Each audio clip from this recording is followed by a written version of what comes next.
হরে Krishna. High বন্ধুরা, কেমন আছো? আশা করছি তোমরা সবাই ভালো আছো। আমিও খুব ভালো আছি। শুভ সকাল। আজকের দিনটা একাদশী। হরে কৃষ্ণা। সবাই মিলে কি একবার বলা যাবে? আজকে দেখো একাদশী পুজো টুজো করে নিয়েছি।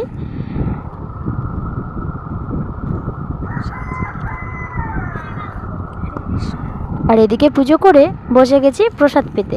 আর ওদিকে ছেলেকে খাইয়ে টেয়ে দিয়ে এদিকে বসে গেছে একটু নারকেল আর একটু বাদাম নিয়ে। খাওয়া দাওয়া করে আবার রান্না বান্না। এদিকে দেখো রান্না করতে চলে এসেছি। ওদিকে কিন্তু ভাদাকে বসিয়ে দিয়েছি, তোমাদের সঙ্গে শেয়ার করা হয়নি। লাল লাল করে আলু আর পটলটাকে ভেজে নিয়েছি। আজকের কিন্তু তোমাদের সঙ্গে রেসিপিটা শেয়ার করব। পটল আর আলুর তরকারিটা খুবই ভালো লাগে, এটা কিন্তু তোমরা ট্রাই করে দেখতে পারো। এদিকে ভাত বসিয়ে দিয়েছি আর এদিকে কিন্তু আমি রান্না আরম্ভ করে দিয়েছি। এই নারকেলটা ফ্রিজের মধ্যে ছিল, বের করেছি।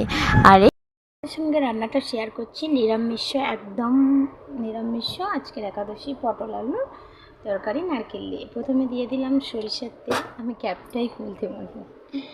সরিষার তেল একদম যতটা পরিমাণে সরিষার তেল, দুটো তেজপাতা, আর দিয়ে দিলাম,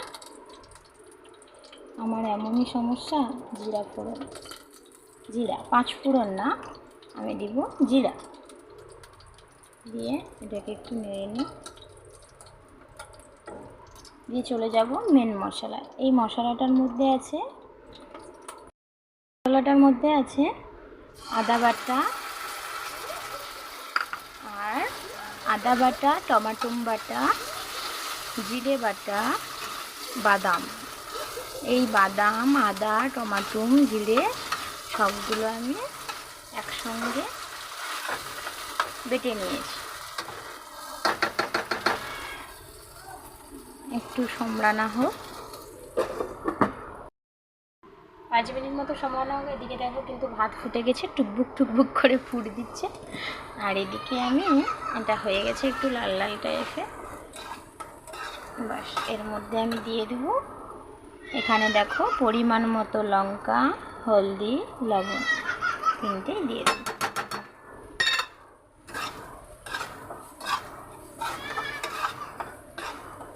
আমার যেহেতু স্ট্যান্ড নেই, আমি একদম নতুন ইউজার, সেহেতু আমার হাতে ধরে ভিডিও করতে হয়। আমার এখানে রান্নাঘরে না ঠিকভাবে লাইটও নেই, খুব কষ্ট হয়, কিছু করার নেই। বাড়ির লোক সেভাবে না মত থাকলেও আমার হাজব্যান্ড একটু সাপোর্টিভ আছে।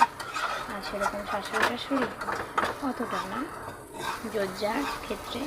এখন সবাই করছে, দেখছে বৌমাও করছে। দেখো মশলাটা কিন্তু একদম পাক হয়ে গেছে। এদিকে আলু আর পটলটা ভাজা আছে। আর আমি একটু মশলা বানাইছিলাম, যে জল অল্প করে দিয়ে দিই। অল্প করে আলু মশলার জলটা দিয়ে দিয়েছি।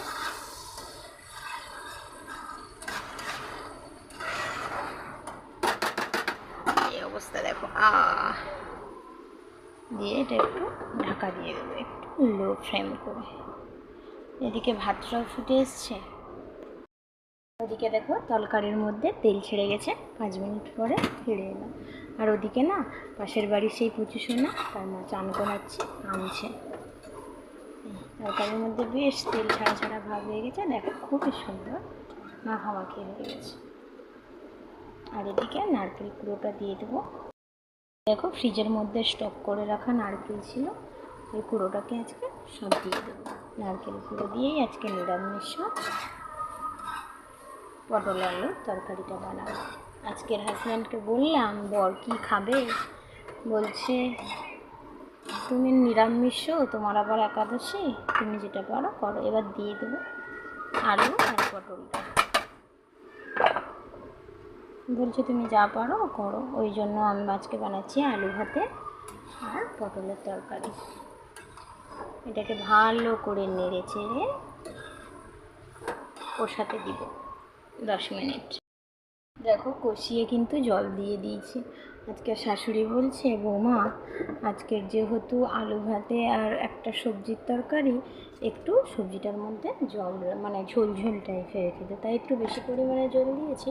কাউ পারলে মাখামাখি করে খাবে, খুবই ভালো লাগবে, ট্রাই করে দেখতে পারো। দেখো দুপুরে সবাইকে খেতে দিয়ে দিয়েছি, দিয়ে এখন বসে গেছি খেতে। একটা ছোট্ট প্লেটে করে 2টো চেরি, হাফ আপেল, একটা গোটা আম, একটা রম্ভা। আমটা কিন্তু গোটা নিয়েছি, আমটা আমার খুব পছন্দ। আর আমি তো ভাবতেই পারিনি আজকের আমার জন্য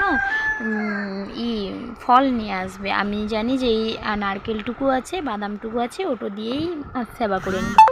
তারপর দুপুরে হঠাৎ করেই দেখি বড়মশাই বাবা আমার জন্য আপেল আর এই রম্ভা এগুলো নিয়ে এসছে। ভালো লাগলে প্লিজ পাশে থেকো, আমি একদম নতুন ইউজার, সাপোর্ট করো আমাকে। আর এদিকে দেখো ঘুম থেকে উঠে বিকেলবেলা দেখছি বেশ ঝিমঝিম করে বৃষ্টি আরম্ভ হচ্ছে। দুপুর থেকেই বৃষ্টি হচ্ছে, অতটা খেয়াল করিনি, সাবা করে ঘুমিয়ে পড়েছিলাম একটু। সন্ধেবেলা দেখো পুচুসোনা এসেছে আমাদের বাড়িতে, ও না আস্তে আস্তে একটু দাঁড়াতে শিখতেছে, ওতেই যেন কত। আমরা যখন ছোটো ছিলাম সত্যি এরকমই বোধহয় ছিলাম। এখন দেখো সন্ধেবেলা বসে গেছে, আমার যাদের বাড়ি থেকে একটু দিয়েছিল, আনারস দিয়েছিল। ছেলে বলছে আমি খাবো, আমি বলছি ঠিক আছে, ওকে খেতে দিয়ে এদিকে আলু একটু কেটে আলু নুন মাখিয়ে নিচ্ছি। ওদিকে শাশুড়ি মা বসেছে টিভি দেখতে। আজকের বানাবো সন্ধেবেলা রুটি আর আলু বাদাম নারকেল দিয়ে ভাজা, ঘি দিয়ে। তো ওটার মধ্যে হলুদ যাবে না, তো ঘি দিয়ে ভাজলে সাবা করা যাবে। হলুদ যাবে বলে অনেক প্রভুরা, যে ওটাকে নাকি হলুদটাকে বাড়িতে তৈরি করলে সেটা করা যাবে। তো যাই হোক, এখন কিন্তু রুটিগুলো ভেজে নিচ্ছি। দেখেছো কীভাবে ফুলছে রুটিগুলো। শাশুড়ি মা বর ওরা খাবে রুটি, আর আমি একটু আলু বাদাম ভাজা খেয়ে নেবো। ছেলেও রুটি খাবে রাত্রে। এই আলু বাদাম ভাজছি, দেখো ঘি কড়াই দিয়ে দিয়েছি, তারপর আলু দিয়ে একটু লাল লাল করে একদম ভেজে নিয়ে বাদাম আর নারকেল দিয়ে দিয়েছি, দিয়ে একদম ভালো করে নেড়ে চেড়ে আরও একটু ঘি দিয়ে, একটু টাইম লাগবে, আস্তে আস্তে করে নেড়ে চেড়ে নিলে লাল লাল ভাব হয়ে যাবে।